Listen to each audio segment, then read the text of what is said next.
Right, welcome everyone. Today I am here with Luqman that will be talking to us about zero trust architectures with Jakarta EE11. Hope you enjoy, and the stage is yours, Luqman. Oh, I think you're muted now. Yes. Can you Okay, hear me now? Sharing my yes, screen. good. You should see my screen. Hide the message. Yes. Can you see my screen? Yes, all good. Perfect. Yes. Yes. Hi, everyone. Yes. Hi, Mike. Hi, also Bohake from South Africa, my co-African. So, hello, everybody. Good afternoon. It's a sunny afternoon here in Accra, Ghana, and welcome to Modern Java Security Zero Trust Architectures with Jakarta EE11. Okay, so let's just dive in straight away. What are we going to cover? Pretty much, we are just going to cover a single sentence in security and something that all security. And also, yes, hi, Jan from Sweden. Yes, hi, Jan. So let's get started. We are just going to cover a single sentence. Pretty much, don't trust anything with security. And that is all we're going to talk about in this particular webinar. A lot of the time, we've seen a lot of security breaches. And most of the time, it happens with a very small things, a very small slip ups that happen. And then before you realize it's a big issue. So let's just dive in with my presentation. Here, I'm going to be flipping between the presentation and then the code. So let's just dive in. So here we go. What exactly is the problem? Now, it's quite simple. Traditional perimeter security has pretty much come to an end. Now, what do I mean by traditional perimeter security? In the past, organizations had their entire infrastructure in house and they had a big, fat, giant network within which everything was done. And anything within that network was fair game, it was trustworthy, and all of that. And then suddenly there is the rise of cloud adoption, and cloud adoption pretty much dissolved all of those network boundaries. Also, there is remote work. Remote work started, so people needed to, instead of being in the same building and using the same equipment on premise, now people are half the world away working with other people have other parts of the world. So remote work also came into the equation, and then suddenly there is the need to open things up.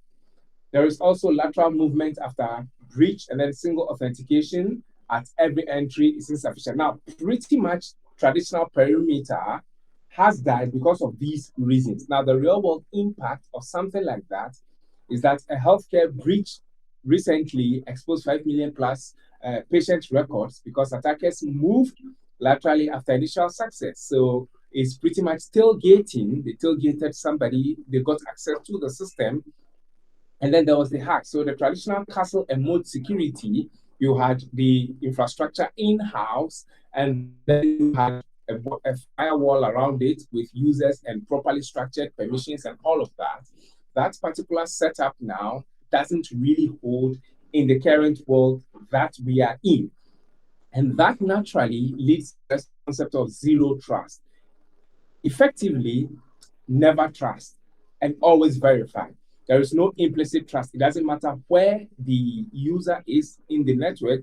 We assume malicious intent, so we don't trust. So never trust. Every request to resources should be validated, and it doesn't matter where the user is. We really don't care. We will have to show that you are who you are and then validate yourself. So pretty much the previous times where you had this perimeter fencing and all of that, that is gone. We never trust and we always verify. Continuous validation, context aware decisions. What do we mean by context aware decisions? Pretty much scoping people to know exactly what they need to know. So there are certain resources that certain users shouldn't have access to, and that must be enforced.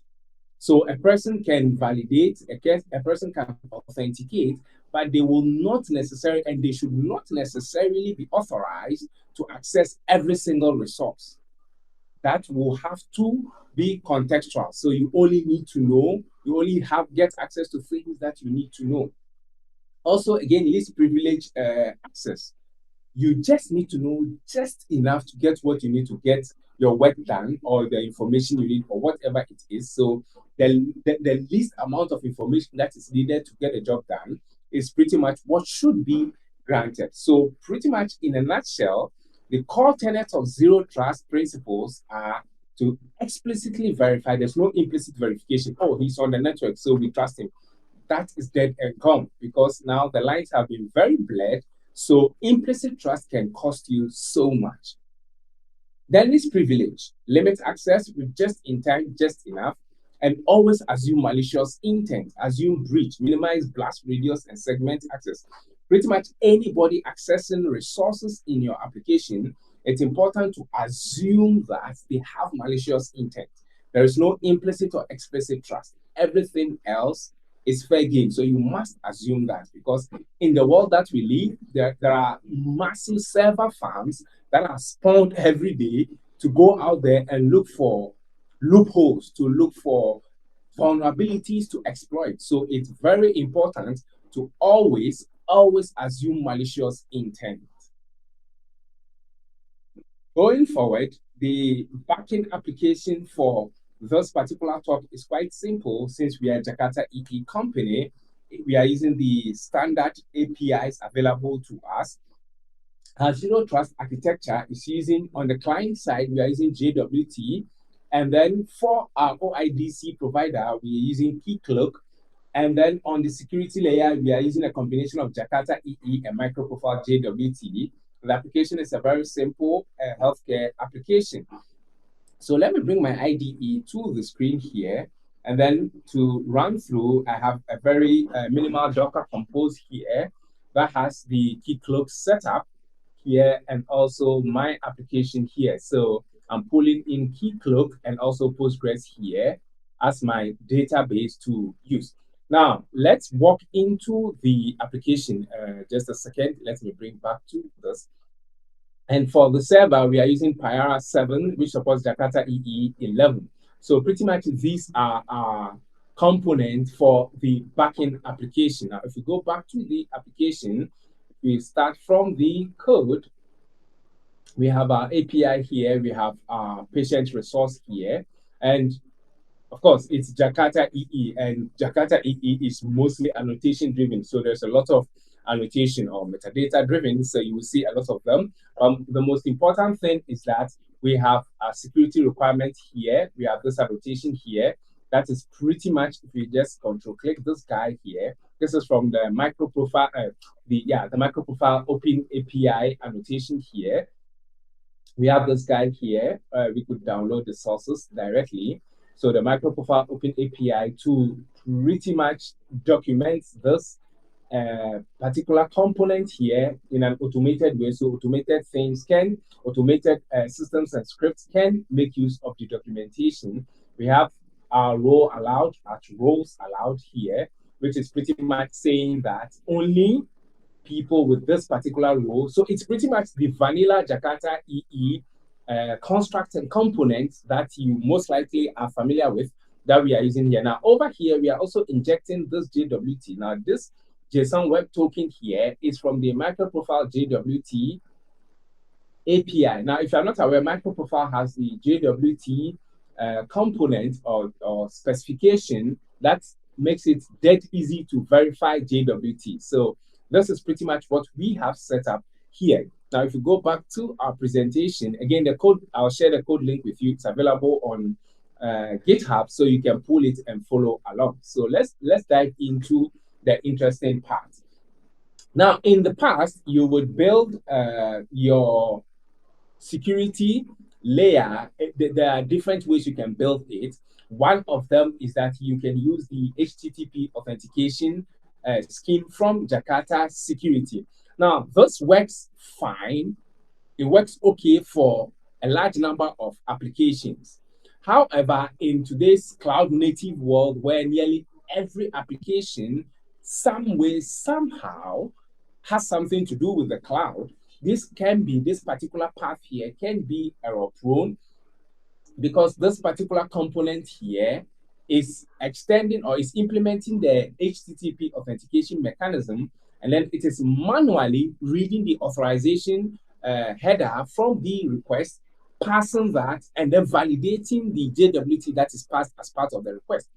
This can be error prone because you are doing a lot of things that ideally should be automated.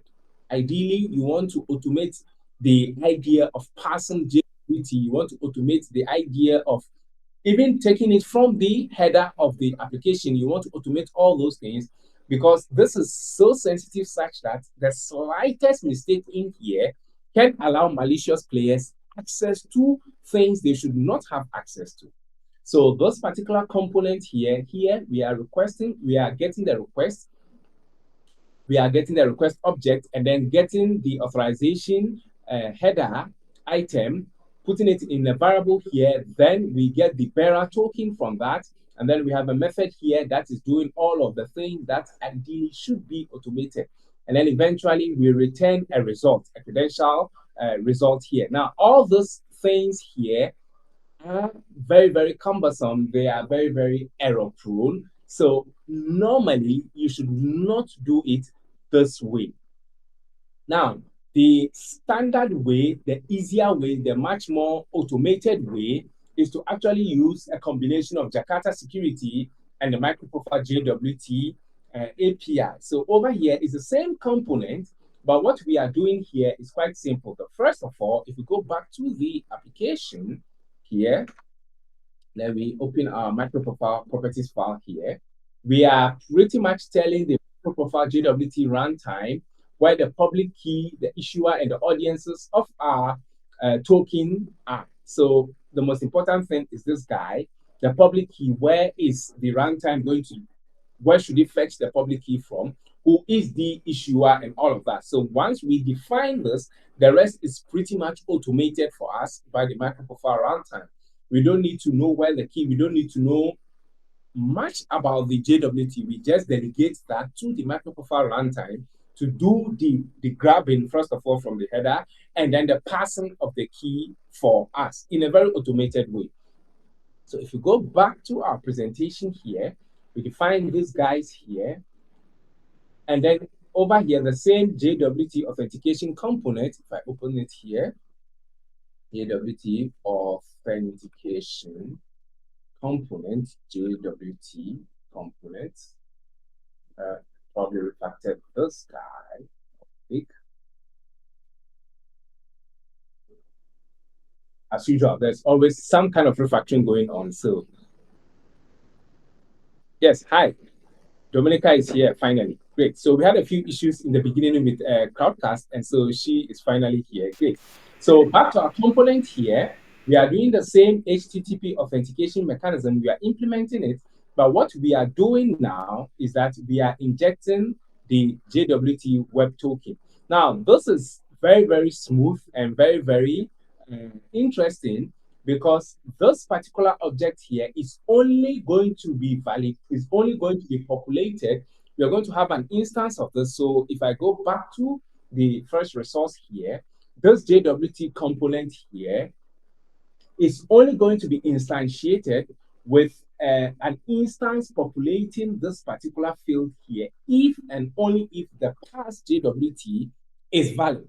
So it's only going to be instantiated and there's going to be a value put into this particular variable here if and only if JWT, the microprofile JWT runtime successfully validates the header that is part of the request. So we don't need to do anything. All we need to do is to define this guy. And then back in here, we just tell the inject this guy here. So if this here is null, then it means that there was a problem. And this wouldn't even come in. Your application would not even, shouldn't even allow access to resources. So in this place, for instance, if we are saying that you should have admin role here, then the currently executing user should not even have access to the resource for us to be able to check their role because the token they are passing itself is wrong. Now, again, remember in the presentation, we did say you should assume malicious intent. There should be no implicit trust. So right from the start, if the token that is being presented to us is not valid, there's no point for anything else to continue. So if the pass token does not pass validation, this in here will not be populated. And most of the time, this is pretty much all you need to do to have automation, some kind of automated uh, bearer token validation in your application so that all requests coming in are validated in a very simplified, very automated way. Now, if you go back to this guy here, this looks a lot more simple. This looks a lot more uh, elegant because now what we are doing is that the application status that we are returning as the return type of this particular method here that we are implementing from the HTTP authentication scheme, we are populating it with the name and then the groups. And the groups here is pretty much the roles of the currently executing user. So standard Jakarta security plus automatic JWT validation. So microprofile JWT validates the token. You just integrate it with Jakarta security's authentication workflow. And then you have a very reliable, very, to borrow ChatGPT's famous and favorite word, a very robust implementation that is very elegant and easy to maintain. So this is pretty much the first layer of security. Again, perimeter security is dead. You should assume malicious intent. And so you should always verify, first of all, who is executing the application, who is calling, who is making the request, because it's fair to say that, yes, people are out there to get your application. And yes, it doesn't matter how trivial your application is, if people can exploit it, you can guarantee that it will be exploited. So let's go on here. Now, identity store here is bridging OIDC and Jakarta security. Now, we know that Jakarta EE is a formidable platform. It's been there for a very long time. And so there has been many applications that are significantly old that were developed in Jakarta EE. So in those applications, they would have used existing components, existing constructs to put together some kind of security in them. So how do we transition those applications to modern standards like microprofile JWT so that we can use the bearer token to authenticate the currently executing user? And again, in a cloud native world, nearly everything is API. So it is safe to assume that this is something that eventually the application will transition to. So how do we handle that? We can bridge that through the identity store of Jakarta security. So in here, we have our key cloak config, and then we have our security here. We have our security event publisher. Let's leave the event for now. So here, the credentials here, all we are doing is call key cloak token endpoint, extract roles from JWT claims, and then fire security event.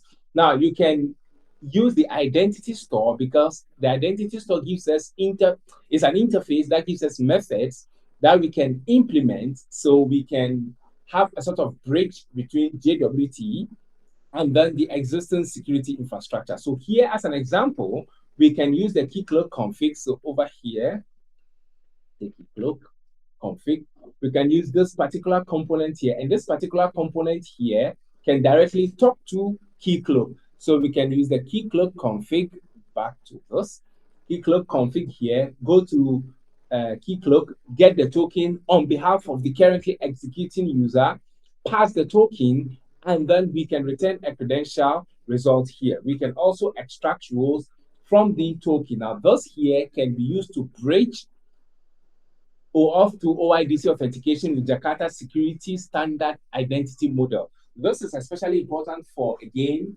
legacy applications, and legacy applications is something we specialize in over at Spyara. This is important to help legacy applications be able to bridge modern standards with existing infrastructure so that they can better implement modern security standards. Now, again, authorization the hard way, custom annotations, and interceptors. Again, we are covering the zero trust infrastructure and architecture from different angles. I think there is a question, if I see clearly. Okay, so there is a question here from Wahake. He says, for Jakarta REST, what do you recommend when injecting security context? Either the Jakarta security context or the Jakarta REST security context. Normally, if my application, the application I'm developing, if it is REST focused, so it depends on the component within which I'm doing that injection. Because for the security context, the Jakarta web service, the Jakarta REST security context itself, and then the Jakarta security context itself, I think I remember a discussion to harmonize these two first of all. So if I am in the REST layer, I simply defer to the security context that comes with the REST API.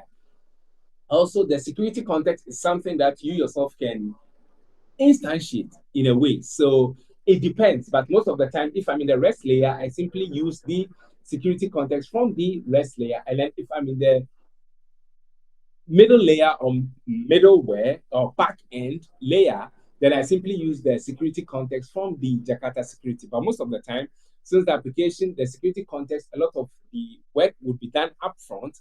Over here, for instance, in the REST layer, I would simply inject the security context in the REST layer and do what I need to do over here. So like this here, I'm checking if the user is in this particular role, the user has this particular role, then I do this, else I do that. So it depends on the layer of the application I am in. And personally, I prefer to use I would prefer that I use the security context from the Jakarta security because it's safe to say that is a specialized component in the security layer, but the security context from the Jakarta REST endpoint, Jakarta REST API precedes the one from Jakarta security. So it is also matured and also used in many places. So out of habit or muscle memory, simply default to that one. So it depends on the application for hacking. Okay, so back to our discussion here. So from the top, if the application is a greenfield application, one of the easiest and most trivial ways to implement zero trust such that everything is validated is to use the microprofile JWT API along with the Jakarta security to implement.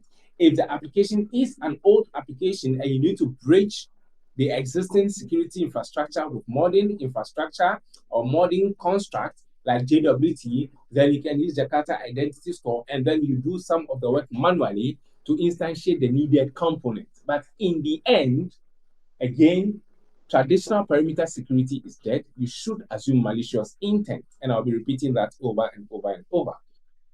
Now let's continue. Authorization. So we've looked at authentication. How do we authenticate? We've looked at that. Now authorization, the hard way. In the past, you can create custom components to do all of that work for you, and then you create interceptors to implement the logic of that. Now this works by you are pretty much reinventing the wheel. Again, you should not reinvent what already exists and is implemented by people that know what they are doing when it comes to that particular subject matter. So this here is a no-no. You should not implement your own authorization. There are components available for that. A component available like the roles allowed annotation does that very well. So you should use that one. So use the standard at roles allowed annotation. No custom interceptor needed for simple role checks. Again, one of the core tenets of security is to start with what is available as simple as can be, because simplicity in the end is the ultimate sophistication. So as simple as it can be, you start with that one. So this example, for instance, we have at roles allowed should be doctor or nurse to be able to get the information of all patients. This makes sense. You implement it this way for start, and then only go to custom implementations when what is available does not meet the requirement. And from my experience in Payara in helping customers, 90 to 95% of the time, what is available just gets the job done. There are only very few edge cases where we need to implement specific things outside of components and constructs that are already available on the platform for us. So again, Do not implement your own annotations for enforcing authorization. Now, remember, again, assume malicious intent. Let people verify who they are. And when they verify who they are, make sure you only give them least amount of information that they need. And that can be done through authorization. So once you validate them, it doesn't necessarily mean they have full access to everything. So in this example, a validated user will still, a patient shouldn't have access to the records of all patients. And so you need to authorize. And the authorization, we are saying you should not roll out your own. You generally should use what already exists on the platform. Now let's go on here. Now you can also extend the standard ABAC here if the roles aren't enough or if the components that are available aren't enough for you. Again, if you go back here, I did say that you should only implement custom things that this particular component, for instance, does not provide. And so how do we do that? Here, we can still use an interceptor for advanced attribute-based access control. So there are very specialized cases where you need to implement very fine-grained authorization. And in those cases, so as an example here, we can have a situation where a doctor in radiology, for instance, shouldn't see the patient records of patients in the orthopedic department, for instance. So, really? Yeah, so orthopedic and radiology, I think so. So that's an example, you get a point. So a doctor in radiology, for instance, shouldn't be able to see the information for patients in the cardiotherapy department, for instance. They are two separate things. So we want to implement that fine-grained particular uh, access control. And in those cases, you can implement attribute-based access control. And how do you do that? You can implement the this using the standard Jakarta EE component. Again, one of the things I personally like about Jakarta EE is that it's like a big giant Lego box. You have this giant Lego box with different building blocks inside. So even if we go back here, even if this isn't enough, the at rolls about, you still have different components that come with it that you can put together to build your own custom thing. So in here, we can implement an interceptor that implement this at require attribute annotation, and then we can actually do what we want. The custom uh, authorization that we want to implement, we implement that through the existing components. Now, if you go back here, you can look at require attributes. This is the annotation. So this at require attribute here is a custom annotation that is we implement it as an interceptor binding. We have the logic behind it that we are using. So we can go in here, for instance, and then you can see how we are using this particular guy here. So here we require attribute here, and then nothing here, and then we can allow to go. So this particular here is okay. Let's check the authorization for the executing context. So blah blah blah. This interceptor, and then we are pretty much doing the work in that this particular interceptor. So here we get the method, the calling method, or the called method, and then we check the JWT, this guy here. This would have been already validated by microprofile JWT on our behalf. So we check it's not null, it has a name, and blah, blah, blah. If it is null, it means the user hasn't been validated or the validation didn't go through. The token is not valid, it's expired, it's wrong, it's been tampered with, it, whatever it is, this will be null. So we check that. If it is, we simply abort here. And then what we do is that we get the require attributes method, and then we check what was passed with it and all of those. So pretty much the implementation of that particular custom attribute is still using the Jakarta EE basic building blocks to implement that, so that you know that even the building blocks that go into the implementation of your custom extension that solves your specific edge case is still made up of the individual blocks from the platform. So you are still within the confines of the Jakarta EE platform. Now let's go on here. So here we looked at that interceptor implementation. The around invokes, we inject the JWT and then implement the method. Now, after people have been granted access to your application, so first you have validated them, their credentials are correct. Now you have authorized them, they have authorization to use a specific part, again, least privilege principle, just the minimum people need to use your application is all you should grant. So they have gone through the first layer, they have gone through authorization. Now, they would need to interact with your application in some kind of way. And that would mean some kind of user input. Again, input validation, you should have zero trust for data. Never ever trust user input. Never. I've seen way too many applications where you could pretty much drop in anything and it would just go just fine. I've seen an application where you could an input text box where you could take the whole of Shakespeare's work and drop into that box and send to the back end, and then it would just accept it. There's no validation. You really, really should not trust user input. So again, you should validate user input because once you authorize, you authenticate them, you authorize them, they'll need to interact with the application one way or the other. And that comes to input validation. You should not trust user input under any circumstance.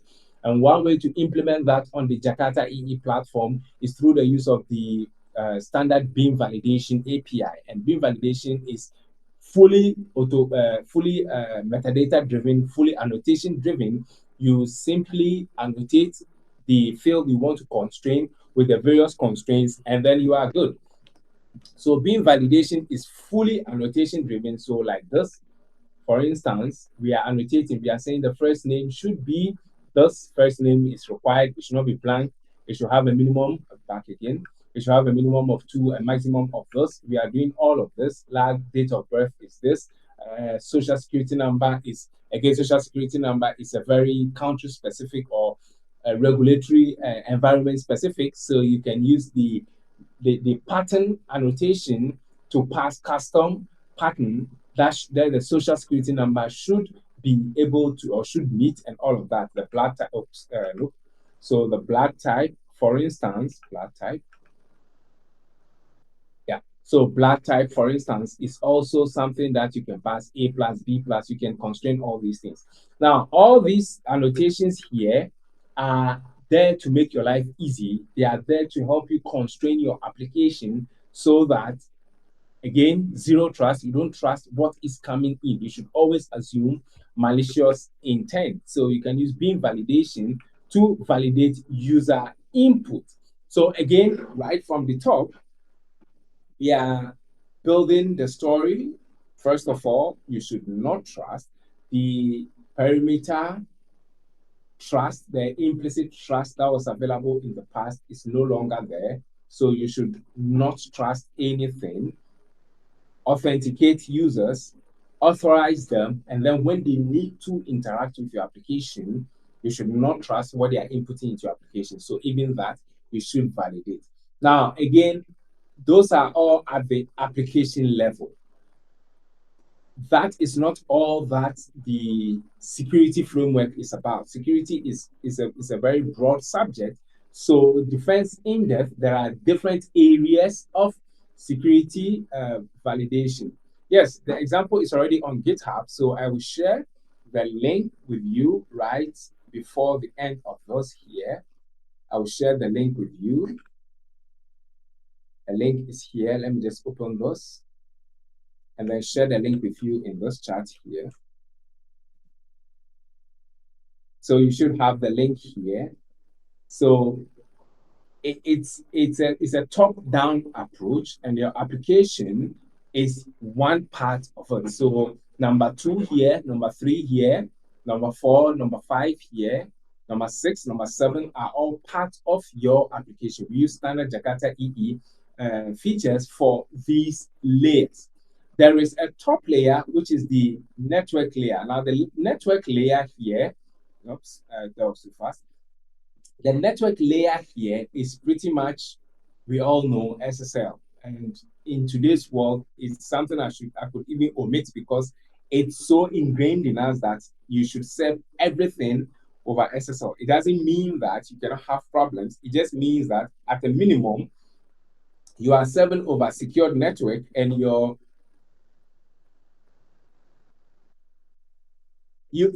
can always get it to work. There's a question in here where that is asking, Marco is asking if the example will work out of the box. So I can just take a brief detour and run you through.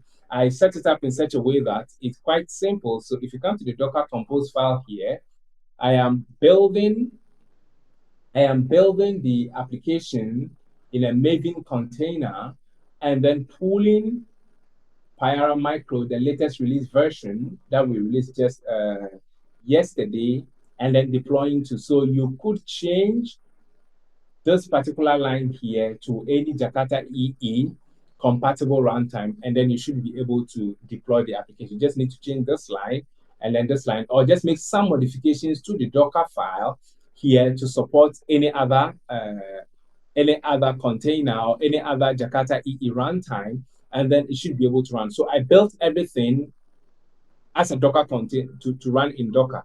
The building, you don't need to have Java installed. You just need to do Docker Compose app, and then it should build everything for you. So I'm building the application itself in a Maven container, and then picking up the build component or the build artifact and deploying it on a Pyra Micro instance. So it should work out of the box for you. You can just make a few changes in here.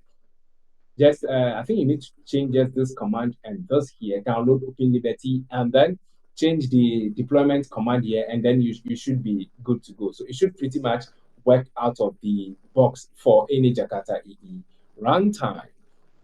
So back to our discussion here, the network layer is pretty much SSL, and any kind of good network level practice, you should have it. And that includes firewalls and all of that. Those are all things that you should have available as part of your application. Again, those are all part of good zero trust security practices that you should have. So Jakarta EE generally helps you with 2, 3, 4, for instance. These have components available.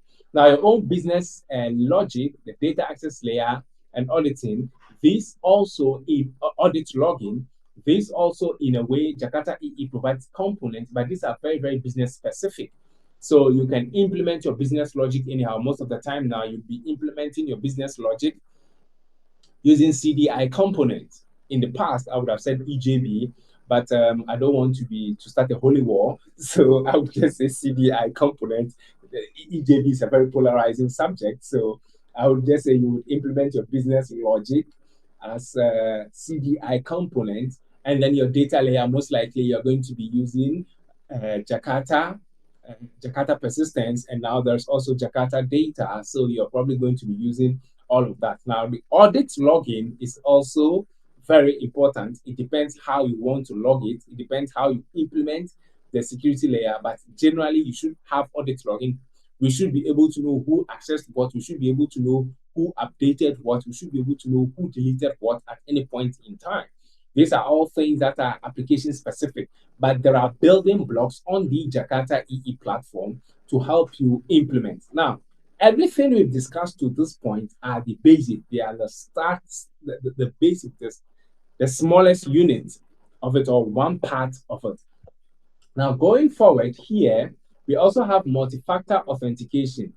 Zero trust principle, verify explicitly. Multi-factor authentication adds context-aware verification beyond passwords. Now, again, passwords are very good. Strong passwords are better. Very, very strong passwords are even better. However, even those can be, yes, even those can somehow be stolen by others. So you want to add an extra layer of security on top through multi-factor authentication. There are different ways you can implement that. Now, multi-factor authentication is one of those things where it becomes a business question. Do you want to roll out your own multi-factor authentication, or you want to use an existing service for that? A lot of the security providers support multi-factor authentication.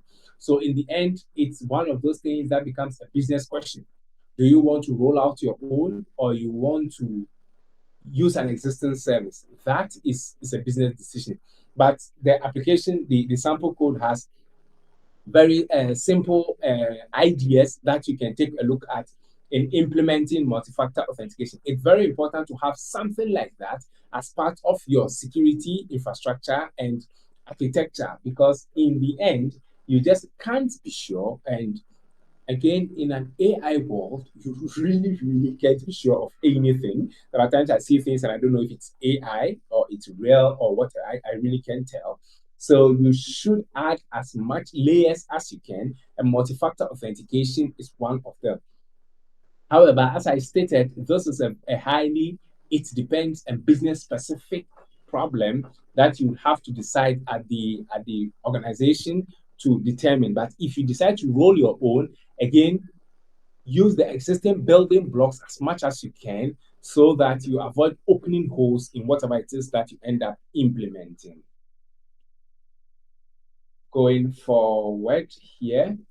Now, encrypted data in transit, custom security annotations for TLS enforcement. Now, we did talk about the security, the network layer security. Applications in transit are already encrypted. Now, how do we enforce that? When you call our application, we want to make sure that you are calling on an encrypted protocol. You are using an encrypted protocol. You are using an encrypted infrastructure. You are not calling us through HTTP. You are calling us through HTTPS. There are ways you can implement that. So if you go back to the application here, we have an encrypted annotation here that is also that uses interceptor to pretty much implement it. So here we are enforcing encryption here to make sure that whatever it is that is coming, wherever the request is coming from, in the end is coming via TLS here. So we are just using, again, we are using the existing infrastructure over here.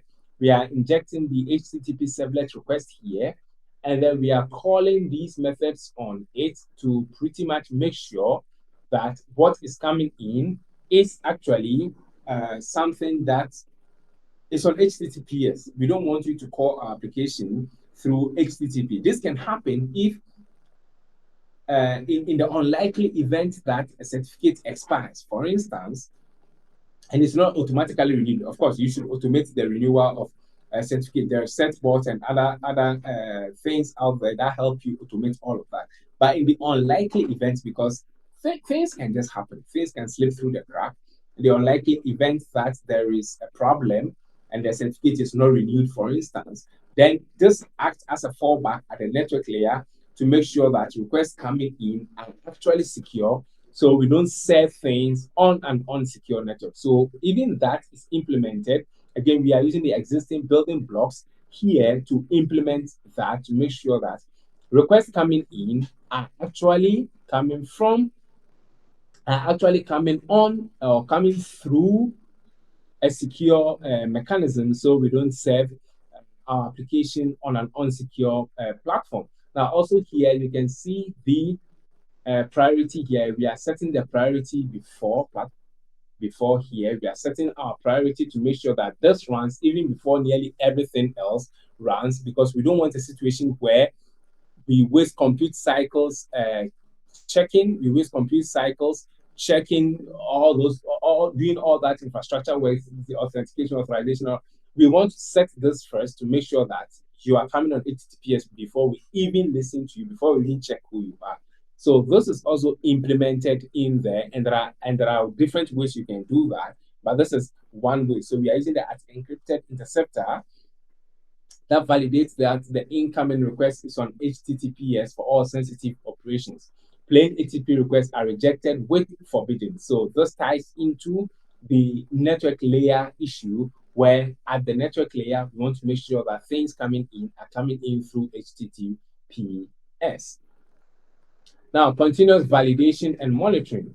Again, all of these things build a narrative, but they are all going to be useless if we don't monitor, if we don't validate. So in the application, in the sample code, if you go inside, you will see a lot of events being fired and being stored. It's safe to assume that in a non-trivial application, these events are going to be stored in some kind of data warehouse. It doesn't have to be a relational database. It could be a NoSQL, it could be a data lake, it could be something wherever those can be pushed just so that they can be audited later on.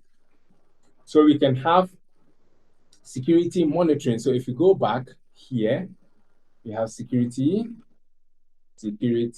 monitor here. We have our security monitor component here that pretty much observes security events. And then depending on the event type, it does a few things here. So of success counter, we counting something here.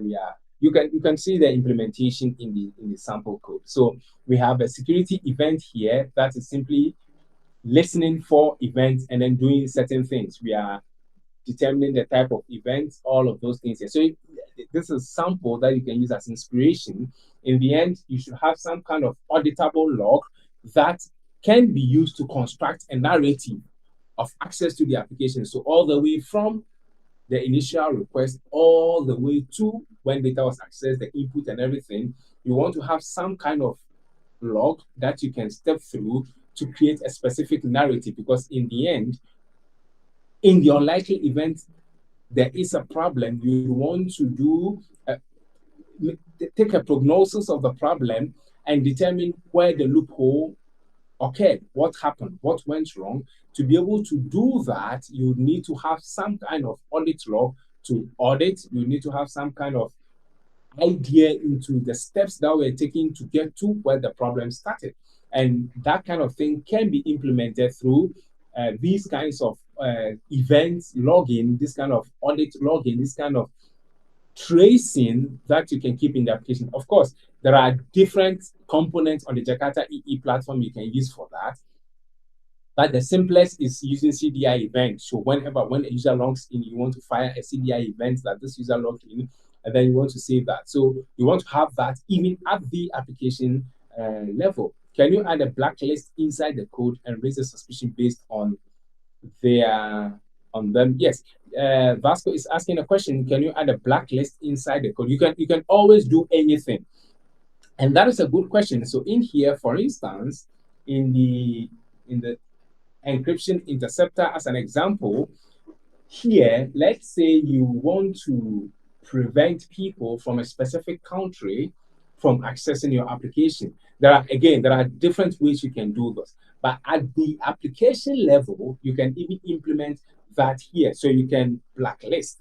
So people from a specific country, not necessarily for any reason, maybe for business reasons or for taxation reasons, you just don't want the hassle of having to manage taxation from, because I have access services that are just blocked. I'm just outright blocked from accessing the service because of legal frameworks, taxation, and all of those things. So you just don't want to have the problem of serving all of those things. So you can invert it and say, my business only serves the United Kingdom, or my business only serves France, or my business only serves traffic from Germany, for instance. So you can do that in there, and then you pretty much set and say if they request the country again, it's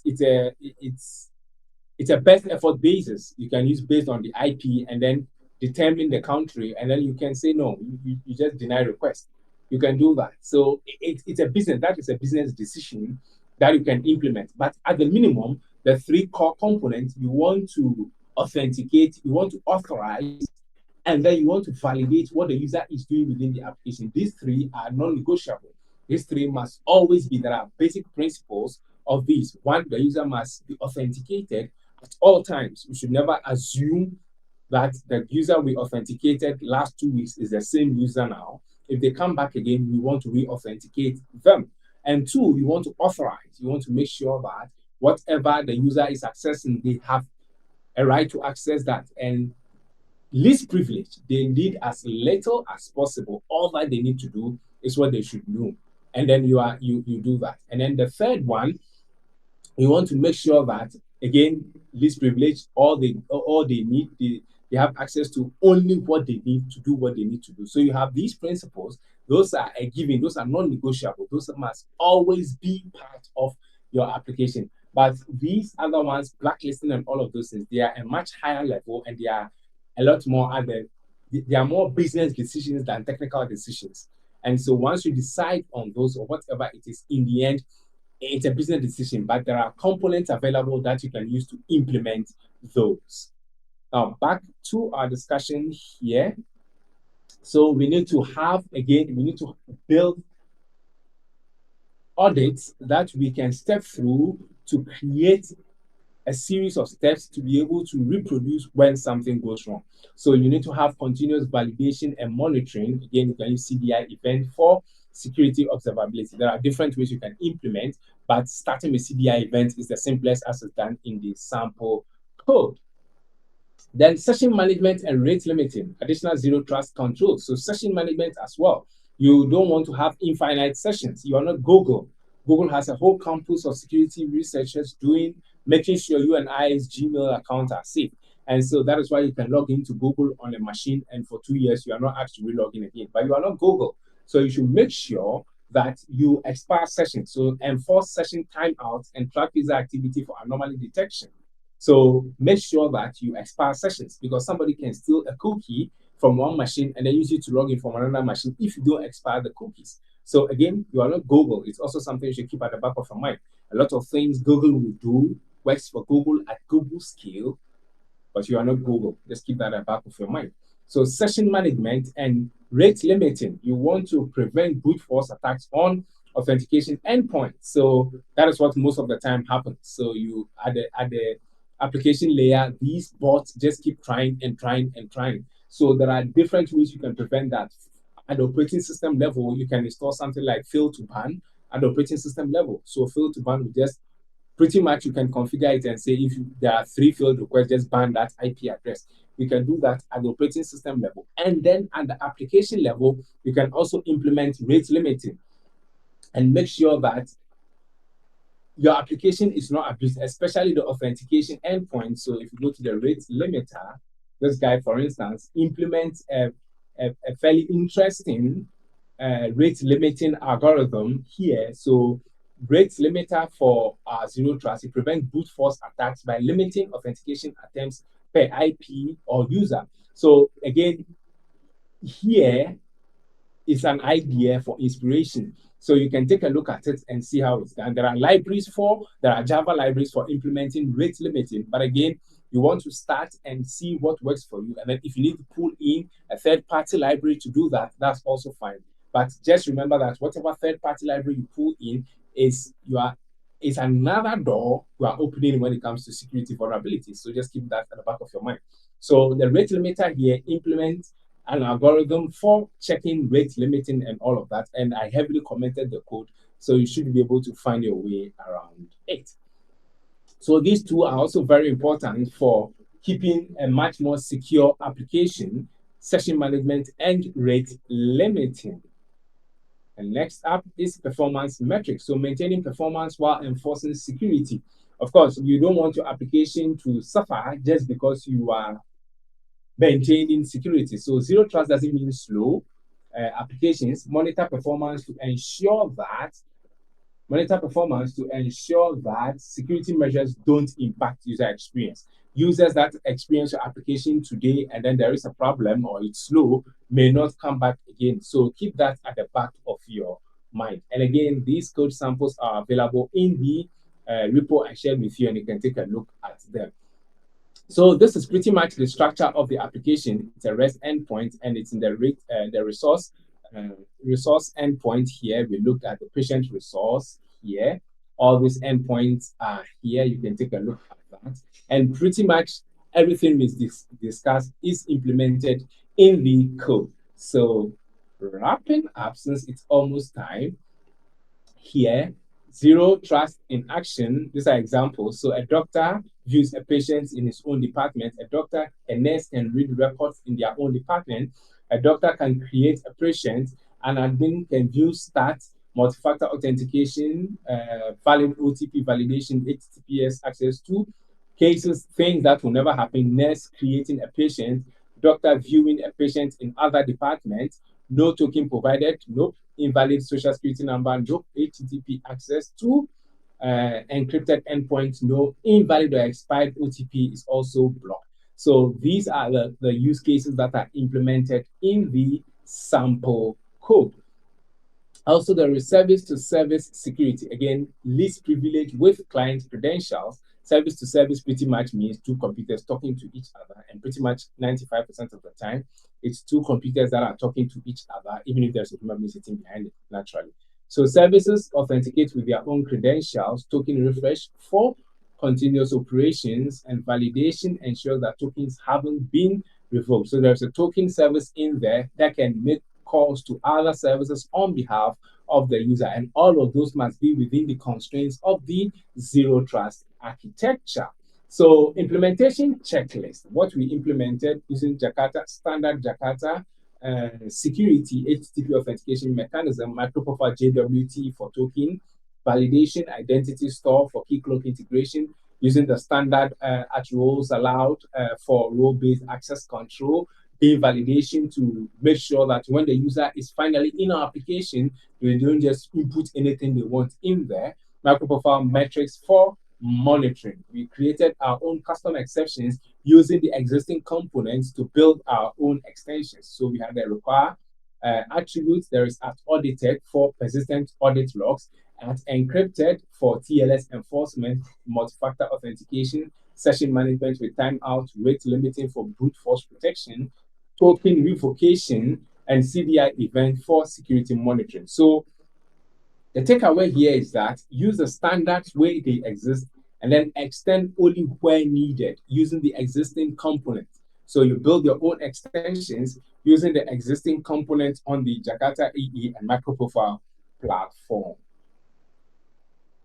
And then here, so from demo to production, of course, this is a demo, so there are things you should be aware of. So what this demo includes versus what production needs. So the demo implements all these, and then of course, it also simplifies a few things in here. So you should keep that at the back of your mind. For production, again, you want to use Redis for rate limit, sessions, revocation. You want to use Reddit as a middle layer, as a caching layer to speed up some of these things. And then security management, you want to use HashiCorp, Vault, or AWS Security Manager, or any other industry standard security manager for that. Multi-factor authentication delivery, SSL, SMS, email, and all of those things. So these are all things that are external services that you need to acquire. Advanced monitoring, machine learning-based anomaly detection. These are all things that you can also implement, or you should consider at least in production CM integration as well. Of course, there is the almighty GDPR and HIPAA in the US, audit retention, data masking. There are regulatory requirements even for audit retention and all of those. So you should also keep that at the back of your mind in production. High availability. Naturally, you store data, but then the data should be, the application should be resilient to the inevitable network issues and all of those things. And then also DOS protection. There are different ways you can protect, like Cloudflare's web application firewall and all of those things. These are all things, production factors that you should consider in production. So the key point is simple. The demo shows production grade patterns with simplified infrastructure. So you need to consider these factors in production to scale and harden the environment. So key takeaways. Zero trust is not optional. Modern threats require continuous verification. Every single time you need to verify. Again, you are not Google, so you should not assume. Then Jakarta Security provides standard interfaces that you can use to implement generally non-trivial security construct.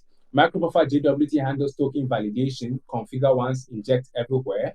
Use standards first, then extended where needed. So role-based access control is standard. Attributes-based access control, multi-factor authentication, encryption are extensions that you can use the existing standards to implement. The multi-factor authentication adds verification layers, context-aware security beyond passwords. And then you have encryption in transit is enforced. So custom annotations validate TLS, HTTPS, all the way at the application level. Then performance monitoring matters. So security shouldn't sacrifice user experience. And then we have defense in-depth with CDI. Again, you want to log security events and all of those things so that you can step through when there is a problem. So you can start with CDI events to log security events in different ways, and then you can save those in a database for when there is a problem. Remember, there are also legal requirements for such things. So there are resources available. So the demo application features all that we discussed.